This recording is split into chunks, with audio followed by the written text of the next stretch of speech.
Alright, you guys, welcome back to another episode of Inside the Mind of a Young Entrepreneur. Today, I want to talk about what I believe is the number one biggest and silent killer in business. And what I believe it is short-term thinking. Because if you can't think in the long run, like you don't really have a clear ground of what your business is about, what you're going to do, and like what will keep you motivated. You don't have a why, you don't have the North Star that you're going to follow in order for this to make work, or in order to make it work, because you can do so many things now, but you will not see the fruit of it. It's basically just planting the seed and then watering it, and then when it becomes this big fruit tree, then you harvest it. And the same story about the bamboo. You plant the bamboo seed, and not for 1, 2, 3, even 5 years, nothing happens. But at the 5th year, it just shoots up in a matter of weeks. And that is the essence of business. You have to be patient, and then things will come fast. Because if you're just in it for the short term, want to make a great bank of money and then get out of here, the money will go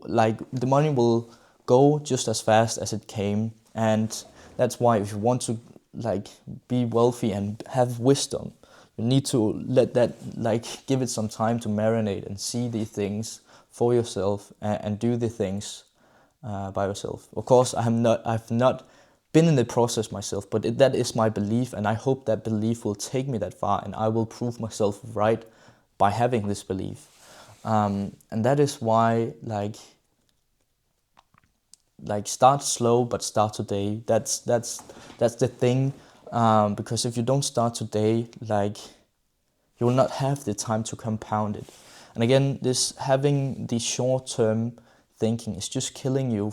It's just making you have this tunnel vision instead of the big thing, having a why, like the North Star that you go towards and see, that is where I want to be. That is when I started on this journey, the second chapter of this, if you can say that.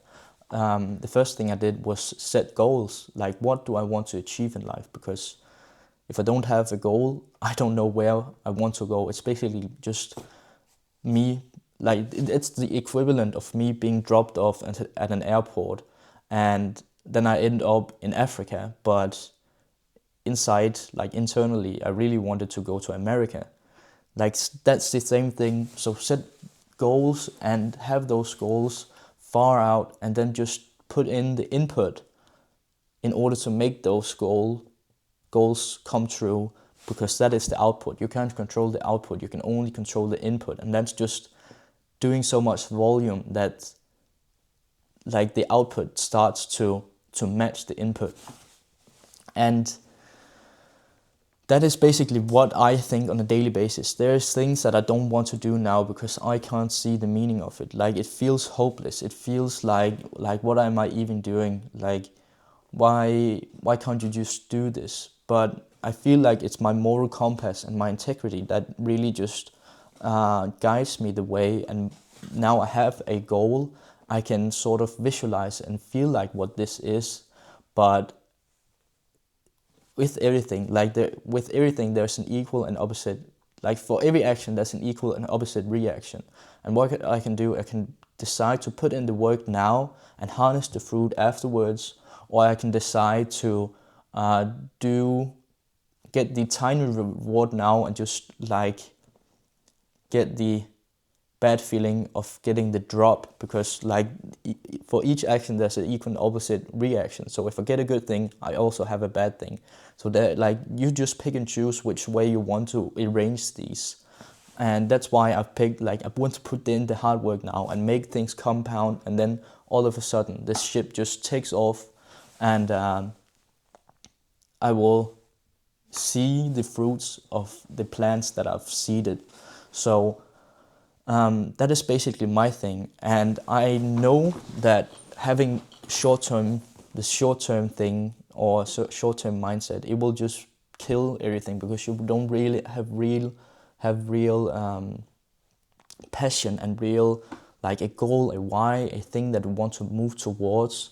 And that's why basically I've found like Russell Brunson. I saw him as a mentor. Like I have 3 of his books. I have the 4th one as well that he wrote with Dan Kennedy, because I know he's in the long term, and he's done all these things, and for him it's not the money, it's like he gets to help the people that he want, his tribe, and like he gets to serve people, and that's his why. And I really just love the way that he thought about this. So that's what gravitated me towards him, and that's why I want to just follow him blindly, if you can say so. But by me having my goals, like for me, it's not the money; it's more the journey. It's like as if you have seen my video sales letter, it's about me proving or building something with my bare hands and serving people that I enjoy with a thing I'm good at and that I enjoy to do, that people they struggle with, and see other people's grow. Again, I see so many rich people, they say, if you think money is the problem or is the rooted to all evil, you haven't given enough away. And that's basically the mindset that I will be taking with me. So, and that's again before, like at first when I started my journey, I like just had this short-term thinking, like, all right, so I buy this course and within a few months I get clients and then I'll make like the big bank. But like that's not the thing, because if you can like decide to have patience and shoot things out instead of just getting the big reward, you can just gather up all these no's into one big yes, because like every time you said no to this thing, and then you can just gather them up to one big yes to the thing that you really want to pursue. So yeah, and that's the thing. Like that's the thing for the big guys as well. I heard this podcast where they talked about how Steve Jobs, he said no to everything that he really wanted in order to say yes to the thing that he wanted the most. And again, we are back to sacrifice here. But when I started, I really didn't have any goal setting or anything like that. I just felt like I wanted more in life, but I didn't knew what it was, and I felt like I was just being held hostage in the life that I already was in. So what I did was that I just got started with the thing that motivated me that time, but I didn't have a goal. And now, after I've worked, like when I've worked a bit, so at this point that I'm in now, I feel like I need to have a goal in order to pursue more, in order to have that big why, because that held me stuck on that journey. So what I did, like I sat down and dotted down every single goal that I wanted to achieve in order for me to have that North Star to go towards. And that was the moment that I shifted from a short-term plan to a long-term plan. And saw everything as a marathon instead of a sprint. So that is really the goal. If you are a short-term thinker, it's probably killing your business. And set goals, follow your dream, and don't care what everybody else says. So I'll sign off for today, and I'll see you guys tomorrow. Take care. Peace. Bye.